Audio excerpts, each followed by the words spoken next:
Il y a 15 ans, personne n'aurait parié un sou sur l'avenir des montres mécaniques. Aujourd'hui, on se les arrache. Plus elles sont chères et compliquées, plus on les aime, même s'il faut les attendre longtemps, jusqu'à 3 ans, délai de livraison de certains modèles. Les montres mécaniques représentent presque la moitié de nos exportations. C'est une résurrection.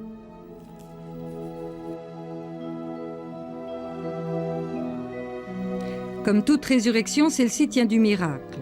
Certaines manufactures ont failli ne pas retrouver leur technique pourtant ancestrale, par exemple Zénith au Locle, maison plus que centenaire. 1972, la firme est vendue aux Américains qui décident de passer totalement au quartz et se débarrassent des précieux outils de production mécanique. Pour Zénith, le miracle a le visage de ce retraité employé pendant 40 ans comme chef de fabrication des ébauches. Il a passionnément aimé son métier, les montres et surtout ce chronographe automatique, une création en 1969 baptisée El Primero. En 1975, on m'a donné l'ordre d'arrêter carrément la fabrication de l'El Primero. Quelle a été votre réaction? Évidemment que ça fait un choc. Vous trouviez que... Pourquoi est-ce qu'on voulait que vous arrêtiez cette fabrication? Étant sous direction américaine, c'est l'électronique qui comptait, la montre à quartz. Et il n'y avait plus aucune chance pour le chrono. Mais vous étiez convaincu à l'époque que c'était une erreur d'arrêter? Ah, on m'aurait coupé la tête. Que... J'étais sûr qu'un jour ou l'autre, le chronographe pouvait démarrer.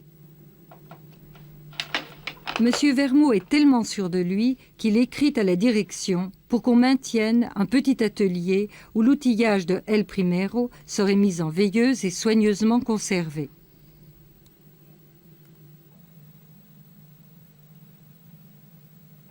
Sans être contre le progrès, je constate que le monde est ainsi fait, dans ce sens qu'il a toujours des retours en arrière.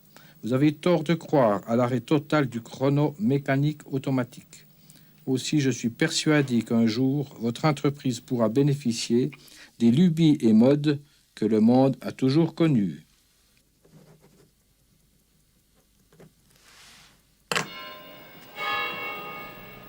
En vain. La fabrique des ébauches des ponts de Martel est liquidée. Le bâtiment est repris par une entreprise alimentaire. Qu'avez-vous fait avec ce matériel, cet outillage? Bien, au départ ici des ponts de Martel, on a tout étiqueté.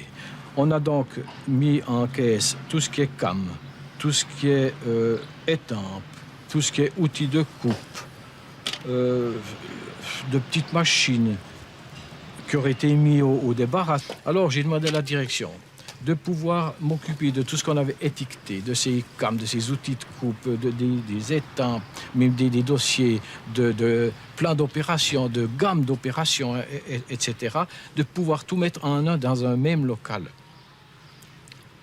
Ce qui m'a été refusé. On m'a simplement répondu que je faisais du sentiment, évidemment le petit Vermaux des ponts de Martel était un petit peu embourbé dans ses tourbières, il fallait absolument qu'il se réveille, puis se dire qu'on était dans l'ère électronique. Le matériel risque d'être vendu ou jeté. Monsieur Vermaux prend peur. Il cache ce matériel dans les galetas de l'entreprise. Quand vos collègues vous voyaient cacher le matériel, le mettre à l'abri, qu'est-ce qu'ils disaient? Eh bien, je vais vous dire une chose. Dans mes collègues très proches, plusieurs m'ont dit, mais écoute, sors ta caisse. Tu fais rire avec ton chronographe automatique mécanique. On est dans l'ère électronique. Mais qu'est-ce que tu veux bringuer? Mais ce temps est où? C'est dépassé. Je disais, mais non, j'y crois pas. Pour ce que ça coûtera, quelques mois de mise en train, on peut le retrouver plus. Je suis presque certain que l'entreprise le retrouverait plus tard. Inébranlable, M. Vermaux va au bout de son idée, seul contre tous. Pendant près de 10 ans, son trésor sommeille sur des rayonnages où personne ne vient jamais. Une étampe vaut 40 000 francs, il en faut 150 pour fabriquer le chronographe.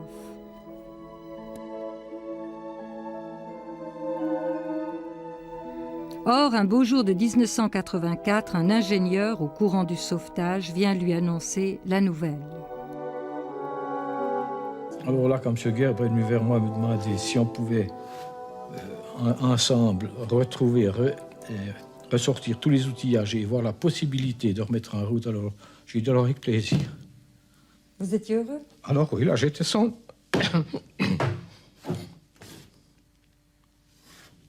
Oui, là j'étais son homme.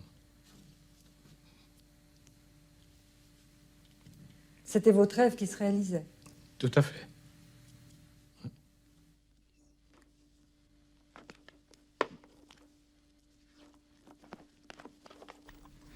Un rêve étayé par un solide travail. Non content d'avoir rangé et étiqueté l'outillage, le minutieux chef de fabrication a consigné dans un classeur toutes les indications utiles à sa remise en marche.